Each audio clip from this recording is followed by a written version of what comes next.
ஸ்ரீ வெங்கடாச்சல மகாத்மியம் 18ஆம் அத்தியாயம். ஸ்ரீ வெங்கடேஸ்வரரின் மகிமை.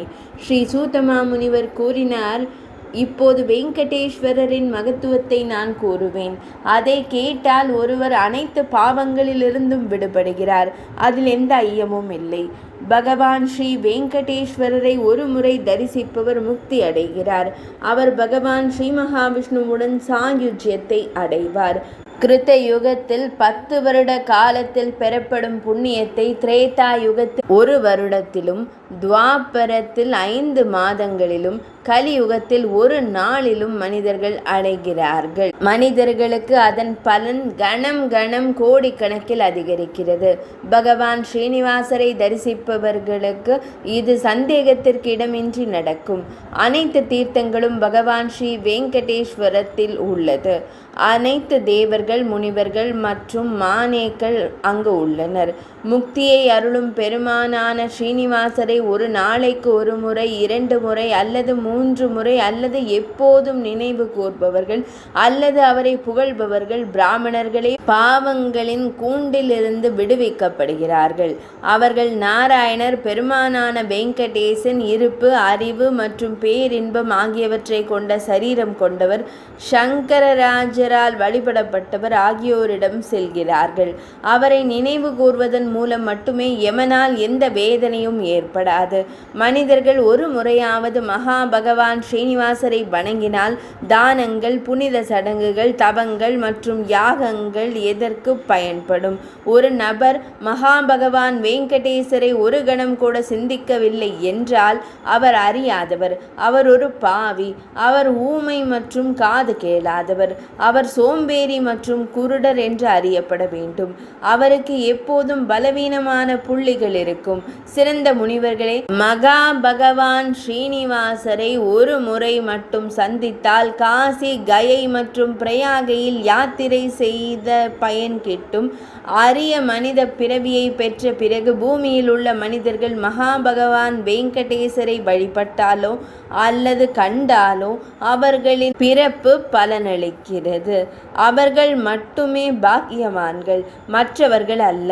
பகவான் ஸ்ரீ வெங்கடேசர், மகாபிரபு, பிரம்மதேவர், சக்கரர் அல்லது அனைத்து அழியாதவர்களையும் சந்தித்தால் என்ன பயன்?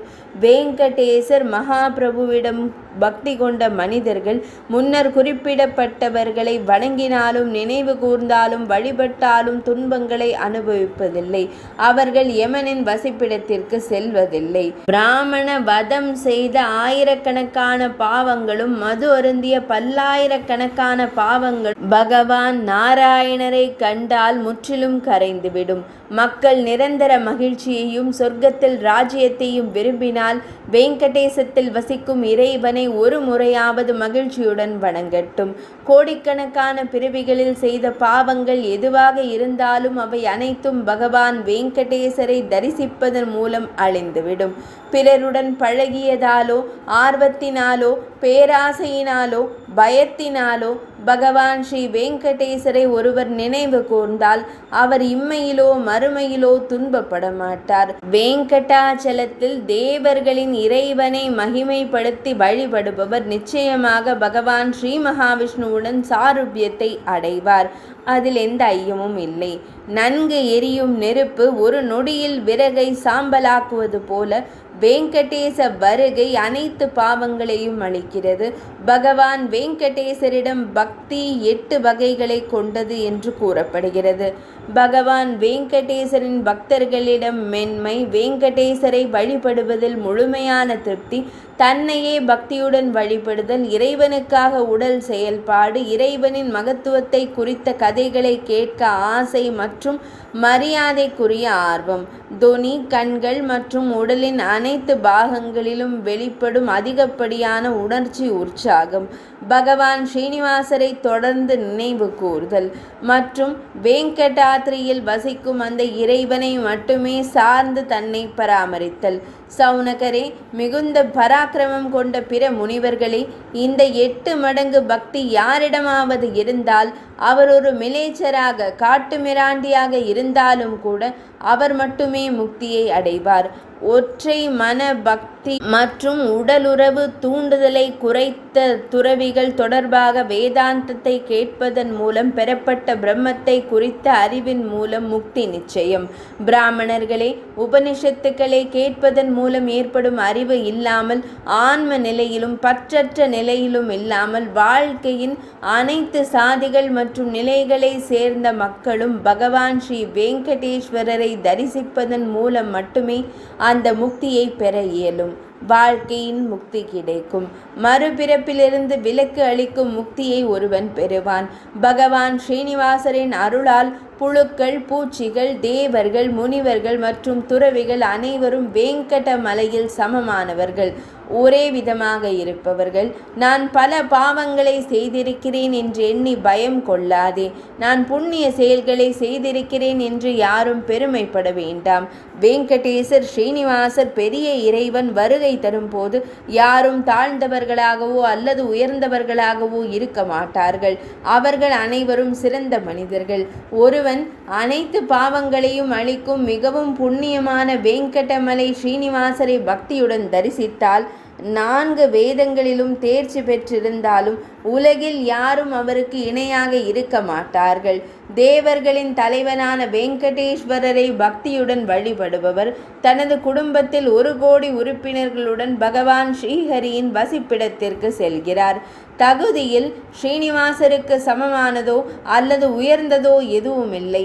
மாயையால் வெங்கடாத்ரி மலையில் வசிக்கும் இறைவனை ஒருவன் வெறுத்தால், அவர் 10,000 பிராமண வதம் செய்து நரகத்தில் விழச் செய்துள்ளார் என்று அர்த்தம். அவருடன் பேசுவதன் மூலமும் ஒரு மனிதன் நரகத்தில் விழுகிறான்.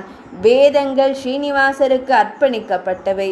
யாகங்கள் ஸ்ரீனிவாசருக்கு மட்டுமே. அனைத்தும் ஸ்ரீனிவாசருக்கு மட்டுமே அர்ப்பணிக்கப்பட்டவை. ஸ்ரீனிவாசத்தை தவிர வேறு எதுவும் இல்லை. மற்ற அனைத்தையும் துறந்து ஸ்ரீனிவாச பெருமானை நாட வேண்டும். ஸ்ரீனிவாசருக்கு சேவை செய்வதன் மூலம் அனைத்து தீர்த்தங்களிலும் அனைத்து யஜ்ஞங்கள், தவங்கள், தானங்கள் மற்றும் புனித நீராடல்களை செய்வதன் மூலம் கிடைக்கும் பலனை கோடி மடங்கு அடைகிறான். வெங்கடாத்ரி நிவாசத்தை 2 கடிகாக்கள், அதாவது 48 நிமிடங்கள் தியானிப்பவன் தன் குடும்பத்தில் 21 தலைமுறையினரை பேணி பகவான் ஸ்ரீ மகாவிஷ்ணுவின் உலகில் கௌரவிக்கப்படுகிறான். சுவாமி புஷ்கரணி தீர்த்தத்தில் புனித நீராடி இறைவனை தரிசிப்பது மக்களால் செய்யப்பட்டால் அவர்கள் ஏன் கங்கையின் நீரை நாட வேண்டும்? ஒரு நபர் ஒருபோதும் பெரிய இறைவனான வெங்கடேசரை சந்திக்கவில்லை என்றால் அவர் அவரது சட்டப்பூர்வ தந்தையின் சந்ததியில் பிறந்தவர் அல்ல, கலப்பு சாதியை சேர்ந்தவராக அறியப்பட வேண்டும். எனவே பிராமணர்களே, கருணையின் களஞ்சியமான வெங்கடேசரை அனைத்து முயற்சிகளாலும் மறு உலகத்தின் மீதான விருப்பத்துடன் காண வேண்டும், அதாவது பார்க்க வேண்டும். இவ்வாறு பிராமணர்களே, வெங்கடேசரின் மகத்துவம் தங்களுக்கு விவரிக்கப்பட்டுள்ளது. இதை எப்போதும் பக்தியுடன் கேட்டு படிப்பவர் பகவான் வெங்கடேசருக்கு செய்யும் சேவையின் பலனை பெறுவார். 18ஆம் அத்தியாயம் இனிதே நிறைவடைந்தது.